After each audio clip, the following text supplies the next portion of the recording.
سب سے پہلے تو آپ یہ ویڈیو دیکھیں. اس کا نام نماز غوثیہ ہے. سرار نماز غوثیہ. تو اس کی ترکیب یہ ہے کہ نماز مغرب سنتیں پڑھ کر 2 رکعت نماز نفل پڑھے، اور بہتر یہ کہ الحمد کے بعد ہر رکعت میں 11 مرتبہ قل هو اللہ پڑھے. سلام کے بعد اللہ پاک کی حمد و ثنا کرے. مثلا حمد و ثنا کی نیت سے سورۃ الفاتحہ پڑھے.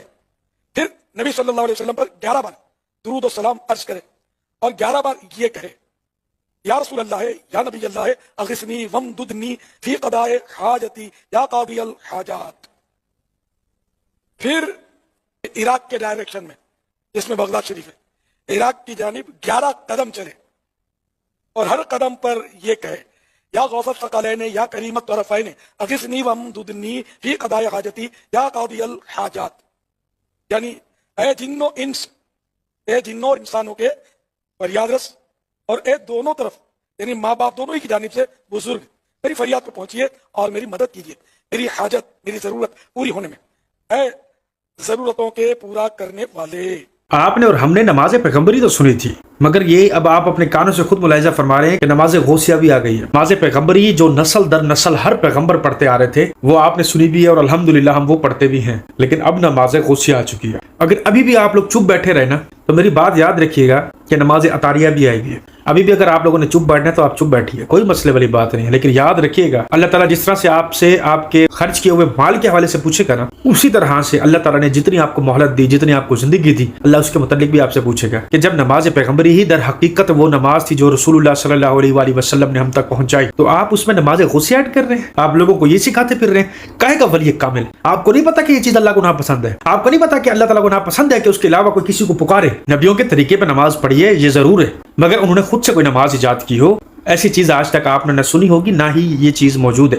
پھر یہ کس اسلام کو مانتے پھر رہے ہیں؟ اتنے بڑے مرکز کو چلا رہے ہیں، پوری دنیا کو انہوں نے جو ہے وہ سی بنایا ہوا ہے. آخر یہ کس کی تبلیغ کرتے پھر، اسلام کی یا عبد القادر جیلانی بڑے پیر صاحب کی؟ بات تو صحیح ہے کہ میں اتاری ہوں، مانتا ہوں، ان کو مانتا ہوں اور شورا کو نہیں مانتا. بات تو مزے کی نہیں ہوئی نا. مرکزی مجلس شورا جو ہے دعوت اسلامی کی، اس کے بتائے ہوئے طریقہ کار پر جو دعوت اسلامی کا کام کرے وہ حقیقی دعوت اسلامی والا. مجلس شورا پر تنقید کرے، اس کے فیصلوں پر تنقید کرے کہ یوں نہیں کرنا چاہیے، ان کو یوں کرنا چاہیے. ارے میرے بھائی، یہ مرکزی شورا والے جو ہے نا، ان میں ایسے ملیں گے آپ کو کئی جو دعوت اسلامی میں جنہوں نے آنکھ کھولی ہے. کوئی 40 سال پرانا ملے گا، کوئی 35 سال پرانا ملے گا. آپ انہیں تنقید کرنے والوں کی اتنی عمر بھی نہیں ہوتی، پیدائی بعد میں بھی ہوتے ہیں. تو اب یہ کہ ان کے تجربے یہ چھوٹی چھوٹی ذمہ داریوں سے چل چل کر آج رکن شورا بنے. اب یہ سارے 25 26 27 مل کر فیصلہ کریں، یہ ان کی غلطی ہے صاحب. ایسا فیصلہ نہیں کرنا چاہیے. اور تو کل سے اٹھا یار، تجھے پورا وضو کرنا تو آتا نہیں ہے، وہ تو مولوی فیصلہ انہوں نے غلط کر دیا ہے، یہ فیصلہ نہیں کرنا چاہیے. تو جو ایسی باتیں کرے اس کا دعوت اسلامی سے کوئی تعلق ہی نہیں ہے، سمجھو. حقیقی بھی نہیں ہے اور جعلی بھی نہیں ہے، تو مخالف ہے. تو شورا کا مخالف ہے، وہ دعوت اسلامی کا مخالف ہے. مطلب کہ باپ الیاس قادری کی نظر میں وہ بندہ سوال کر سکتا ہے جس کی عمر کم سے کم کوئی 200 سال ہو. بھائی جس نے سوال کرنا ہوتا ہے نا، اس کی عمر نہیں دیکھی جاتی کہ وہ کل پیدا ہو کے اٹھا ہے، وہ گھٹنوں سے کل نکلا ہے، یا 10 سال پہلے نکلا تھا، یا 20 سال پہلے نکلا تھا.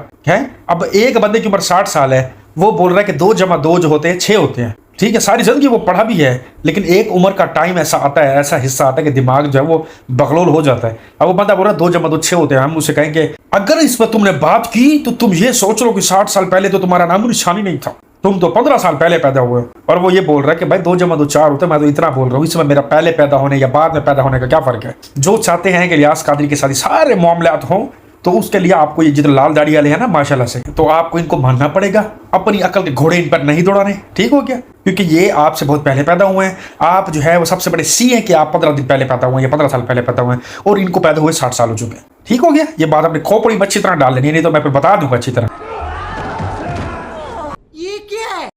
میں نے گوجرے شہر میں ایک مرتبہ یہ تقریر کی تو بیچ میں ایک بندہ کھڑا ہو گیا جماعت اسلامی سے تعلق ایسے کر کے میں نے سوال کرنا ہے. میں کہا شکل سے تو نہیں لگتا کہ سوال ہی کرے گا، جو زندہ بیٹھا ہے وہ بولے زندہ. میں نے سوال، میں کہا کر بھی کیا سوال ہے؟ تو کہنے لگا جی آپ کیا یہ کہنا چاہتے ہیں کہ نبی پاک اپنے روزے میں زندہ ہے؟ میں کہا بالکل. تو کہتا ہے یار میں نے سائنس پڑھی ہے، عقل نہیں مانتی. میں نے کہا یہاں عقل ہو تو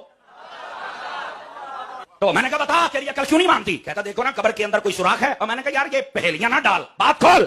کہتا میں نے سائنس پڑھی ہے, زندہ رہنے کے لیے آکسائڈ اور یہ آکسیجن اور کاربن ڈائی آکسائڈ کی ضرورت پڑتی ہے. تو روزہ اقدس کے اندر قبر کے اندر جب دفن کر دیا جاتا ہے کوئی سوراخ نہیں ہے, وہاں پر گیس نہیں جاتی, آکسیجن نہیں جاتی, کاربن ڈائی آکسائڈ نہیں جاتی, بندہ زندہ کیسے رہتا ہے؟ میں نے کہا مجھے ایک بات بتا, تو اپنی ماں کے پیٹ میں 9 مہینے 10 دن زندہ تھا یا مردہ تھا؟ میں نے کہا بتا جب تو اپنی ماں کے پیٹ میں تھا زندہ تھا یا مردہ تھا؟ تو کہتا ظاہر سی بات ہے زندہ ہی تھا.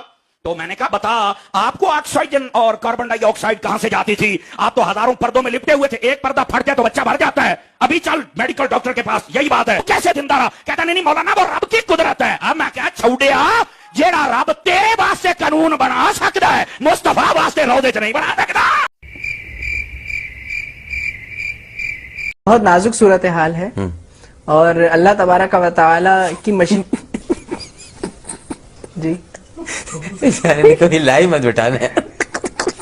سب سے پہلے تو نا اپنی گندی زبان سے نبی پاک صلی اللہ علیہ وآلہ وسلم کا نام مت لیا کر. سوال یہ نہیں ہے کہ پیٹ میں وہ زندہ بچہ کیسے ہوتا ہے اور قبر میں ایک جو دنیا سے رخصت ہو جاتا ہے انسان وہ وہاں کیسے زندہ ہوتا ہے, کن کنڈیشنز کے اوپر ہوتا ہے. سوال یہ ہے کہ جب نبی پاک صلی اللہ علیہ وآلہ وسلم نے جب لوٹے میں کبھی بجلی قید نہیں کی, نبی علیہ السلام کبھی سورج کے اندر چھپنے نہیں گئے, جب نبی علیہ السلام نے 12 سال پرانی برات کو زندہ نہیں کیا, نبی علیہ السلام نے کوئی پرانے مردے کو زندہ نہیں کیا, آپ نے کبھی ہڈیوں سے مرغی سے پھر ہڈی نہیں بنائی, تو پھر یہ عبد القادر جیلانی رحمۃ اللہ علیہ نے کیسے کر لیا؟ اور تم گلے پھاڑ کے اور تمہارا وہ بڑا پیر الیاس قادری وہ بیٹھ کے کیسے ان کے بارے میں اتنے بھر کے جھوٹ بول سکتے ہیں؟ سوال یہ ہے, سوال یہ نہیں ہے بچہ زندہ کیسے ہے اور قبر میں ایک جو انسان دنیا سے رخصت ہو گیا وہ زندہ کیسے, یہ سوال نہیں ہے. سوال یہ ہے کہ جو چیزیں نبی علیہ السلام کو نہیں ملی وہ عبد القادر جیلانی رحمۃ اللہ علیہ کو کیسے مل گئی؟ میں تو یہی مطلب مشورہ دیتا ہوں کہ اسکوٹر پر بھی ڈبل سواری پر بیٹھے ہیں تو یہ دیکھ لیں کہ کہیں وہ گندا ذہن تو نہیں بن رہا, بدن بالکل چپک کے بیٹھتے ہیں. ٹریبل تو توبہ توبہ آگ تو سمجھدار آدمی کبھی کرے گا نہیں. ٹریبل سواری اتنا خطرناک, یہ چپک کر بیٹھتے ہیں اور اسپارکنگ نہیں ہوتی ہو, یہ بہت مشکل ہے.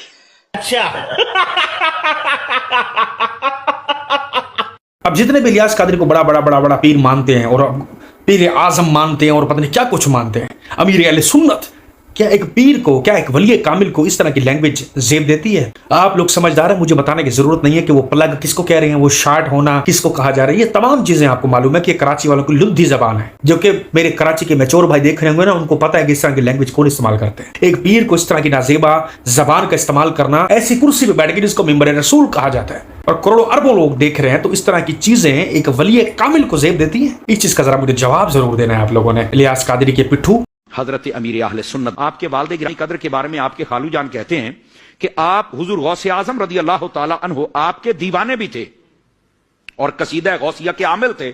فرماتے ہیں کہ جب شوق اور محبت کے غلبے سے پڑھتے تھے کبھی کبھار ایسا ہوتا تھا کہ چار پائی جس پر بیٹھے ہوتے تھے محترم حاجی عبد الرحمان صاحب رحمۃ اللہ علیہ جو آپ کے والد گرامی ہیں, وہ ہوا میں اڑنے لگ جاتی تھی بطور کرامت, وہ ہوا میں اڑنے لگ جاتی. قسم اٹھوا لو آپ, جو الیاس قادری کے والد محترم اس دنیا سے پردہ فرما گئے نا, اللہ ان کو گھری کے رحمت کرے, انہوں نے کبھی بھی یہ بات نہیں کی ہوگی کہ میری چرپائیاں یوں ہواؤں میں اڑتی تھی, پر لگ جاتے تھے اس کو اور پھر میں سیر کر کے طواف کر کے آتا تھا. اس طرح کی چیزیں انہوں نے اپنے بارے میں کبھی کلیم نہیں کی ہوگی. خدا کا واسطہ ہے تمہیں, یا تو پھر تم اس طرح کی چیزوں کو کر کے دکھاؤ. یہ تو بڑا پٹھو ہے الیاس قادری کا اور عبد القادر جیلانی کا, یہ سمر آباد سے سمر فروٹوں کی ریڑھی, یہ بندہ خود پٹھو ہے نا ان کا, کیونکہ یہ جتنا مانتا ہوگا نا اتنا کوئی نہیں مانتا. تو اس بندے کو بولو کہ یہی تم قصیدہ غوثیہ پڑھو اور یہ کرسی جو جہاں بیٹھے ہو نا, یہ لوگوں کے سامنے لائیو اوپر اٹھ کے کیا ہل کے دکھا دے. ہم سارے الیاس قادری کے ہی پٹھو بن جائیں گے اور ہم اسی طرح سے پیروں فقیروں کو مانیں گے جس طرح سے گلے پھاڑ کے مانتے ہیں. اور اگر نہیں ہو سکتے نا تو اپنے منہ پہ لعنت نوش فرمائیں اور یہاں سے دفع ہو جائیں.